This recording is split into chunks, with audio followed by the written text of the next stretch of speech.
Today, exactly 30 years ago, the WWE Summerslam 1996 event took place. At this time it was still the WWF, and at SummerSlam 1996 the Boiler Room Brawl happened. The Undertaker versus Mankind.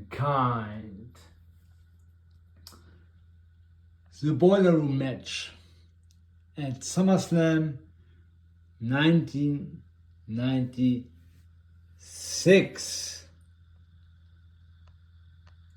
between these two athletes.